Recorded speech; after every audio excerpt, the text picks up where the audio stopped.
lampu. Dan di masa Muawiyah, karena kondisi yang sudah tidak kondusif, dia mendapatkan fasilitas pengamanan. Kalau zaman Nabi tidak ada dikawal. Wallahu ya'simuka minan nas. Ya, di masa Khulafaur Rasyidin tidak ada pengawalan. Sampai-sampai Umar tidur dengan nyaman tanpa ada penjagaan di luar rumah, di bawah pohon kurma. Datang utusan dari Persia mencari di mana istana Amirul Mukminin. Tunjukkan sebuah gubuk yang sudah rew. Dasar Umar tidak ada di rumah. Ditunjukkan tuh sedang tidur di bawah pohon kurma. Masya Allah.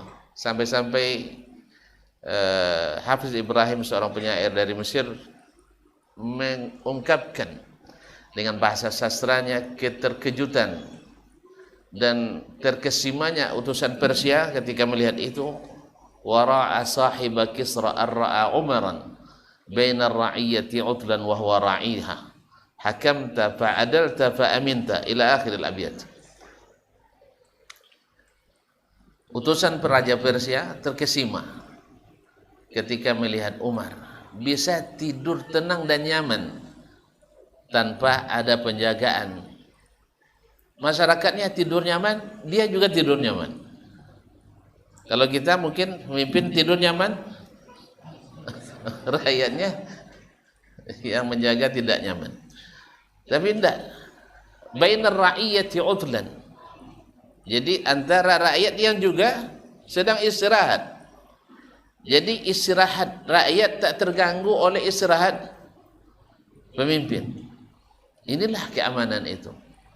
Tapi di masa setelahnya, di saat umat sudah mulai tidak taat dan banyak aliran-aliran yang menyimpang dari jalan yang benar, akhirnya keamanan pun kurang. Akhirnya ada fasilitas keamanan yang diberikan pada para pemimpin, dan itu terus berkembang dan terus berkembang sesuai dengan perkembangan zaman. Dan alhamdulillah tidak ada ulama yang mengatakan ini tidak dibolehkan, selama itu memang dibutuhkan. Wallahu taala a'lam. Nah,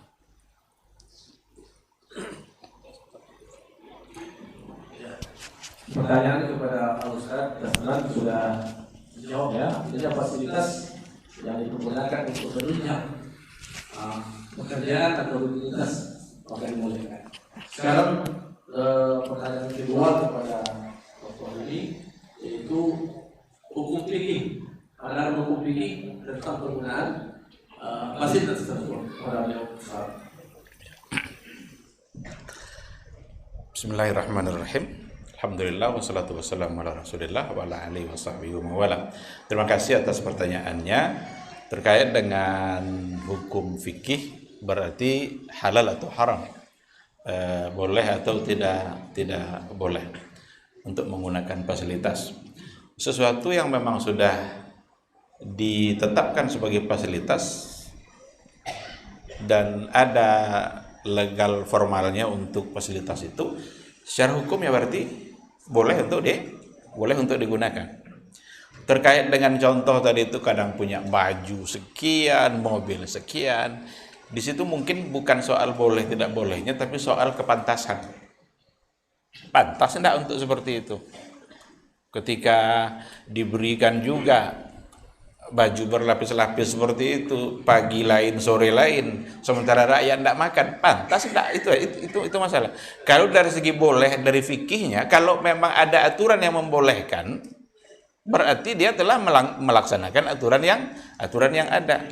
Cuma sekali lagi, pantas atau tidak. Itu yang pertama. Yang kedua, jangan sampai kita menggunakan fasilitas yang diberikan itu untuk sesuatu yang bukan urusannya dengan rakyat, tapi untuk keuntungan pribadi.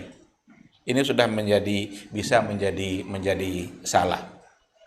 Dengan jabatan yang dia punya, dengan posisi yang dia punya, digunakannya untuk mendapatkan keuntungan pribadinya dengan berbagai macam cara, maka akan menjadi salah. Diutuslah oleh Rasulullah SAW seseorang untuk memungut zakat ke berbagai wilayah. Hitung zakatnya, kata Rasul, berapa kilo kurmanya, ambil zakatnya, bawa ke Madinah. Datanglah dia membawa kurma itu ke Madinah. Ya Rasulullah, ini karung-karung ini semuanya, karung-karung ini semuanya adalah zakat kurma yang saya ambil dari wilayah Bani Fulan. Tapi yang satu karung ini ya Rasulullah, ini untuk saya nih, kata orang itu untuk saya nih katanya. Marah Nabi kepada dia. Apakah kamu kalau duduk saja di rumahmu kamu mendapatkan karung ini? Mendapatkan kurma ini? Ternyata tidak. Berarti ini bukanlah hadiah, tapi ini adalah sogo. Kalau tahun depan nih nyojo minta balik lah, kalau bisa cincai-cincai kan? Lah bisa main-main perhitungan kan? Kalau nyojo sok datang diutus dari Nabi lah, nyalakan bayi sekawong dulu. Kalau fasilitas jabatan yang dia punya digunakannya untuk keuntungan seperti tadi, maka berarti di situ ada yang salah secara fikihnya, maka itu menjadi haram. Ketiga, kalau memang sudah ada fasilitas yang diberikan, benar-benar manfaatkan semaksimal mungkin untuk kemaslahatan dan kebaikan masyarakat. Jangan gara-gara kasur empuk yang dia dapatkan tidak bisa jago oleh rakyat kelaparan. Ini lolo ibu. Berarti salah guna dalam fasilitas. Karena jabatan yang dia punya ya barangkali dalam hitungan waktu tertentu, nanti kalau sudah habis dia tidak bisa lagi berkhidmat. Ada juga kisah pada masa Umar bin Abdul Aziz ketika anaknya masuk karena Umar bin Abdul Aziz itu orang yang khalifah, bahkan disebut-sebut sebagai khalifah Rasidin yang kelima. Baru sampai khalifah Rasidinnya kan, tapi dia anggap Umar bin Abdul Aziz yang kelima. Saat Umar bin Abdul Aziz ingin istirahat, nyelapone masuk anaknya. Ya awati, wahai bapakku, ada orang mau berurusan di luar. Apa kata Umar bin Abdul Aziz? Wahai anakku, izinkan saya sebentar untuk istirahat. Lapone ranjak tadinya. Bekok dan selesaikan urusan itu. Apa kata anaknya? Siapa yang menjamin ayah hidup sampai nanti sore? Mendengar anaknya ucapkan itu, bangun Umar langsung. Contoh itu buat.